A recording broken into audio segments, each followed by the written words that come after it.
This is what Jaguar Wright revealed about 50 Cent's documentary. It was done too well. It left out too many things. So can you speak on Curtis Jackson? 50 Cent said that this is the first one. I'm He said sure. that there's I'm hundreds sure. of hours of more footage. I'm sure. There was hundreds of hours of that was confiscated from all of Diddy's homes in that HSI raid that never made it to the trial. I wonder where it made it to. And the true reason Jaguar Wright turned down his Netflix documentary is far more shocking. Gene Deal, the man who uncovered every secret Diddy was desperate to bury, also stayed away from 50 Cent's documentary. Both Jaguar and Gene Deal are now in talks with 50 Cent to join season 2, and we've got every detail. Starting with why Gene walked away from what he calls a carefully laid trap. While I'm not in the thing, the lady was talking greasy to me.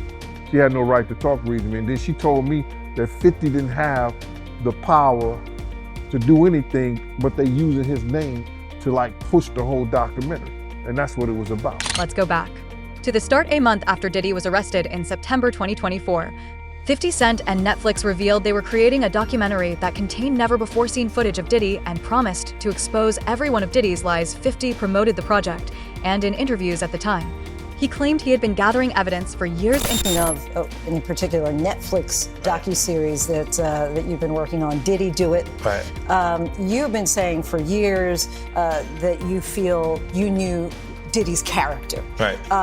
Yet you said you weren't a part of that lifestyle, you weren't going to the parties. So what makes you so absolutely sure that these kinds of allegations that we've seen against him are true? Well, I'm surprised by the allegations, as surprised as everyone else is. Like, I didn't make the allegations, I didn't tell people to say these things. It comes out, I see it in the news like everyone else, but I did feel uncomfortable with the way you represent the idea of going to these projects. To come party with me. Yeah. And then that swayed me away from it, just that alone. So you didn't realize As much stuff was coming, like when I seen today, it was allegations of 3 men that said he drugged them, and it's a long time, to be honest with you. Like, when people don't remember being violated for 20 years.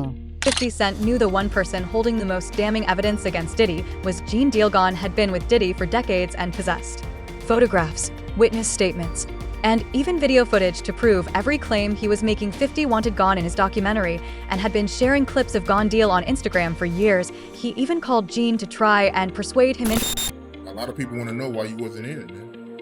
Well, first and foremost, you know, I thought I was gonna be in the documentary at first until I started talking to that director. I think her name is Stapleton, I don't know her name. Is it the right? I don't know, man. Me and 50 talked like 45 minutes. The producers had been calling me and everything.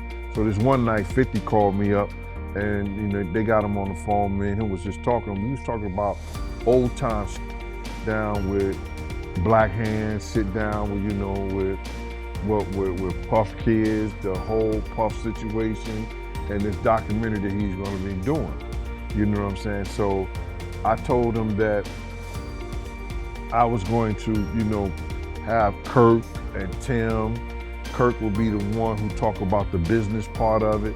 Tim would be the one who talk about the growing up phase with Diddy and everything, like, and over there working in the record industry with him and stuff like that. They was like family.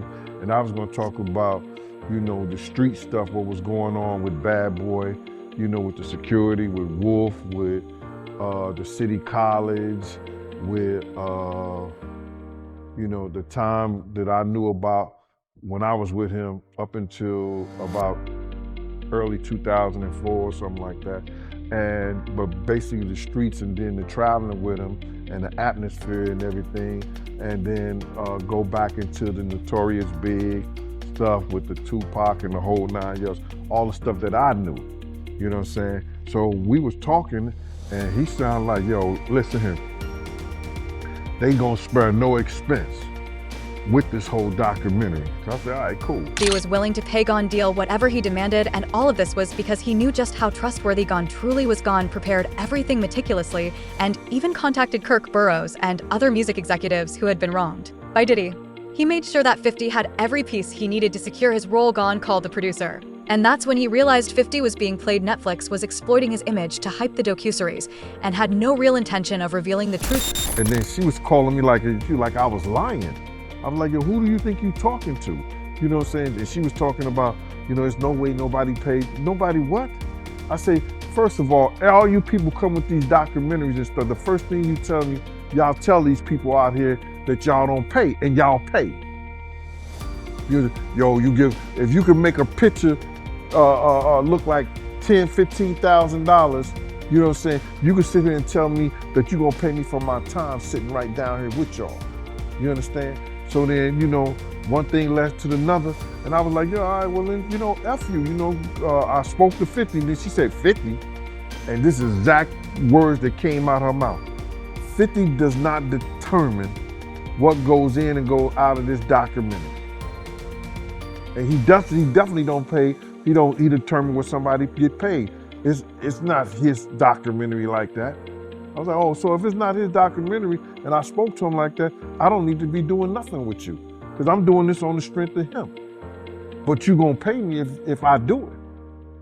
So it went back and forth, you know what I'm saying, for a little bit, and then they had Kirk Burrows giving me calls and everything like that. What are you calling me for? You know what I'm saying? I'm not. Get out of here. I know what kind of dude you is anyway. Me and you cool and everything, Kirk, but don't call me about no business with this stuff like that. And then what I found out is that he was making a deal, cutting a deal for himself as well as Tim. It wasn't about the money, it was about supporting 50 Cent, and everything he was exposing once Gon saw that this documentary was merely a cash grab for Netflix. He walked away, the real stories remained hidden, and as always, the victims were overlooked. This is why 50 is planning a second season. Set to drop on YouTube, 50 no longer trusts Netflix to deliver the truth in. You seen this new interview by 50 that went wrong, where he revealed that he still got unreleased footage? I seen an interview about, he said that he had, a lot of footage had to be down, the documentary had to be downsized. You understand? I don't really believe that, because a documentary is the documentary. And they could have had 45 minutes, they could have had an hour, to each one of those. You understand? They left out certain things. He said they even left out the one about Sarah Chapman, you understand? And for whatever reason, he probably left out a lot of other different stars too. Situations that they could have spoke about, you understand? I have a problem with the documentary, and I'm just gonna let you know that the reason I have a problem with the documentary is that they know that they took my idea. You understand? They know that when I came to them, I laid out what they should do and how the documentary should be. You understand? She can say whatever she want to say. I talked to those producers before I even talked to her. They wanted to know what I had, what I was bringing, my pictures, all that stuff like that. And I told them about me, Tim, and Gene respects 50 because 50 doesn't lie or manipulate like Diddy. 50 was only in this for the truth. Freddie P., a key figure who first revealed that Diddy's son were involved as well, actually defended 50 Cent. Freddie was contacted by the producers and also spoke with 50 Cent. That's when he realized 50 was the only person on that team who genuinely cared about the victims. But what Fifth was doing was, he wasn't budging. I give him credit for that, you know what I'm saying?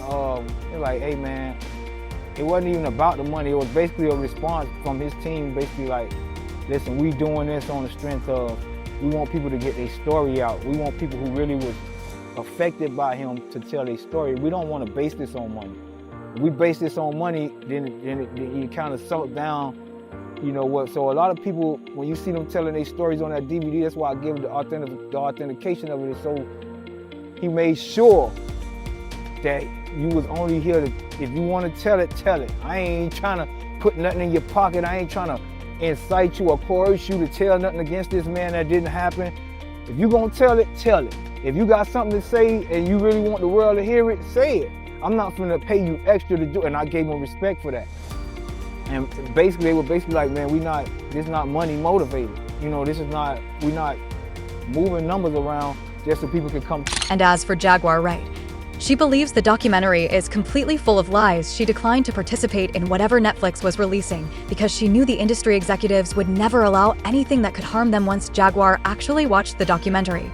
All her fears were confirmed. Diddy's criminal allies weren't mentioned even once Clive Davis, Jay-Z, Oprah, none of these names appeared in. The story isn't over. I agree. Like, that's the thing. The story's not even being told.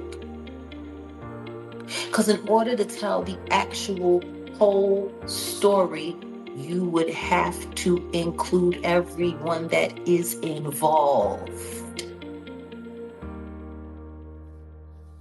But no, this is about saving the industry and blaming it all on Diddy. Saving the industry and blaming it all on Diddy. Okay, Diddy's going to jail. He's going to do his time. I don't know what that appeal is looking like right now. Because see, the one thing that all of this documentary shit is doing is definitely fucking up his possibility for an appeal to get out early. Especially with the judge and them and the appeal board having to look at the footage of him sitting there with Mark Agnifilo, pretty much working on how to fix the trial. And for him to be watching the feds watching him. Yeah, filming the feds. Watch. Filming. At this stage, Diddy is merely a scapegoat for the rest of the industry. They're pinning everything on him while claiming they had no part in any of it. The documentary never addressed any of this. And it completely ignored the most crucial question of all: if Diddy was under investigation for RICO, where were his co-conspirators? They did what they needed to do in this documentary. The whole objective of this documentary was to blame it all on Diddy.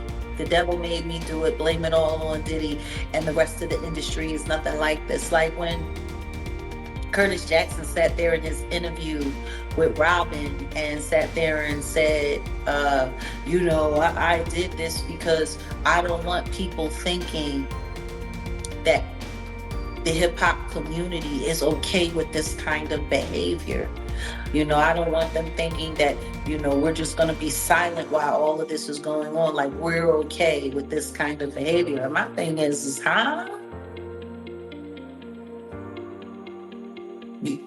So now you speaking for all of hip hop, and all of hip hop is uncomfortable with this. Meanwhile, you got people like Ja Rule who, on the low key, allegedly, Gene Deal has exposed for having his own nude tryst freak-offs with Diddy. 11 Jaguar believes that if the full list of everyone tied to Diddy ever surfaced, it would shake the entire entertainment industry. How is it possible that Diddy had hundreds of victims over the years, yet no one around him noticed? Really, do we expect anyone to believe that Diddy was carrying out all of this alone? If the complete and utter truth comes out, 3 things happen. The entertainment industry collapses completely. Millions, possibly billions of advertising dollars don't get made. People go broke. Companies go under. That's why they hate me. Not because I'm telling the truth on people, because I'm telling the truth about the system. And I'm showing people the reality that the only thing that matters is that dollar. These entities, these companies, they don't care about none of these people. They don't care about none of these victims. They don't care about the perpetrators. They don't care about the prey. Shit, half the time, they're encouraging the predator. They don't care.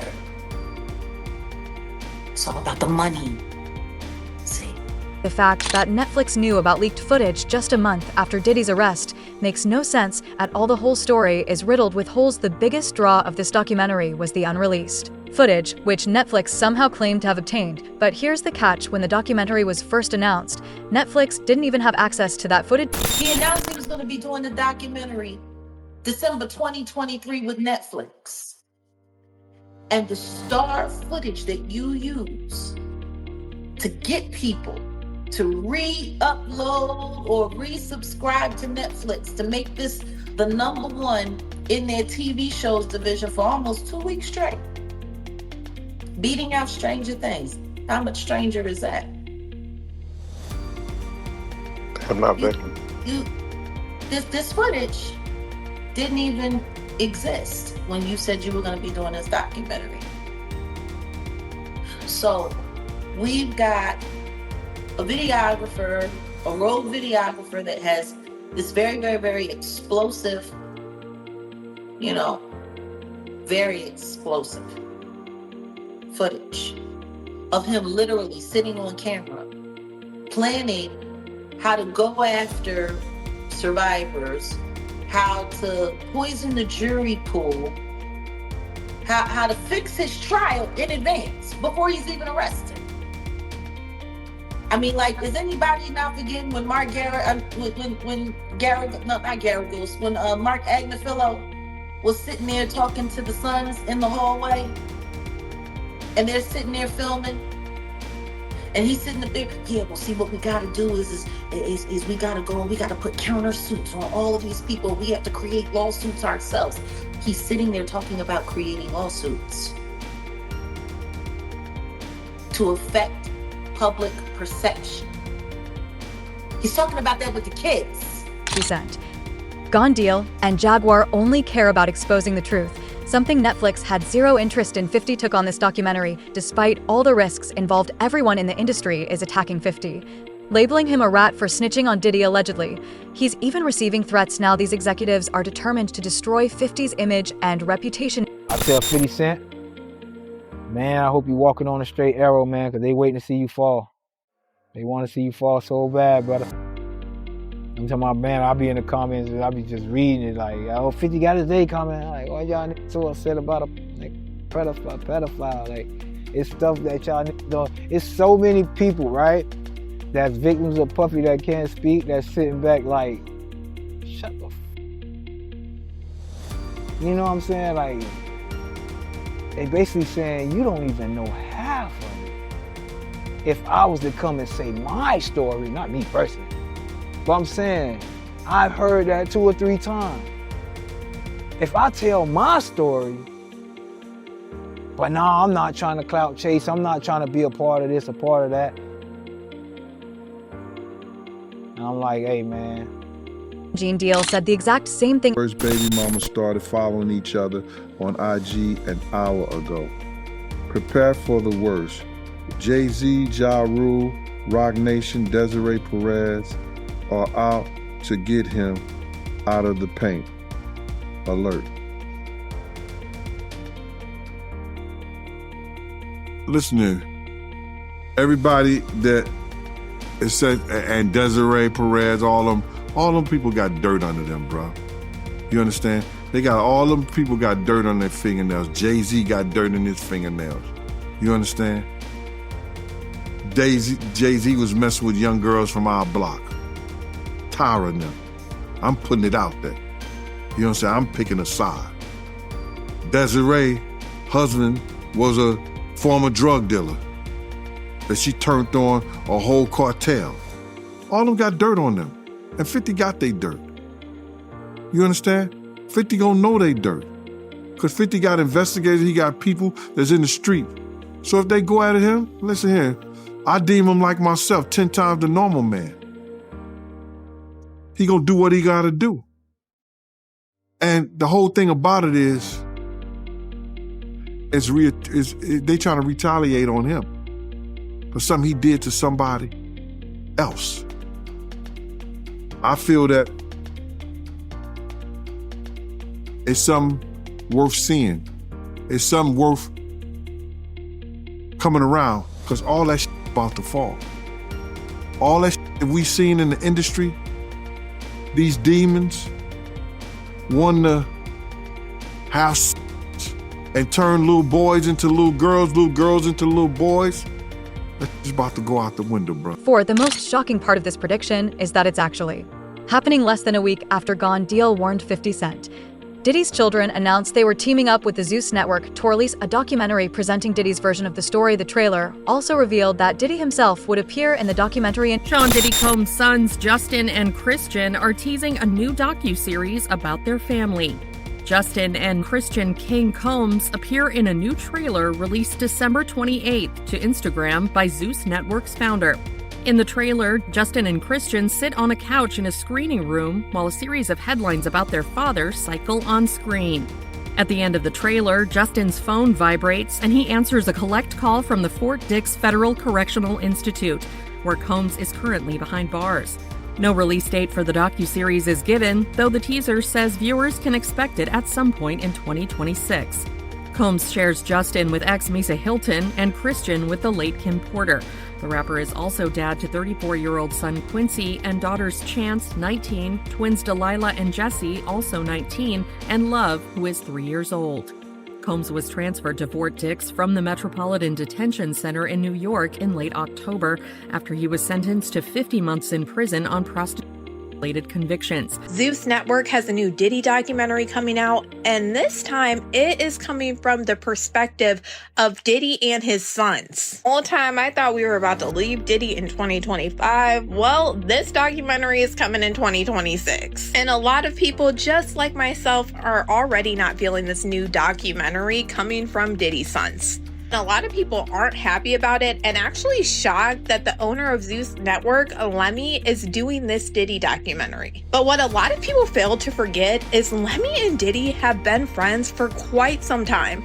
Of his children arriving in court for day one of their father's trial in New York, hands gripped in solidarity. Do you still believe your dad's innocent? How did you feel hearing that testimony? Do you apologize on behalf of your father? Do you believe your father's innocent? Do you still convince your father's innocent? Your daddy got 4 years! Your daddy got 4 years for abusing women! That's wrong! You think that's wrong! The family, the foes, the joy, the pain, our voice, the loyalty, the betrayal, the loud noise, the love, the hate, the truth, the lies. And Diddy calling from Fort Dix. This is a prepaid collect call from Federal Correctional Institution, Fort Dix. When they released this trailer last night, there were so many comments to Lemmy and Zeus Network that they did not want to see this. A lot of people feel like this whole new documentary is just a PR narrative, once again being pushed by Diddy and his sons to try to clean up his image. And after hearing certain things on 50 Cent's Netflix documentary, Gene saw all of this coming from a mile away and even predicted the focus of this documentary. They're planning to go after 50 Cent and attack his personal life, anything and everything they can weaponize against 50 to make him look bad. Diddy's children are going to exploit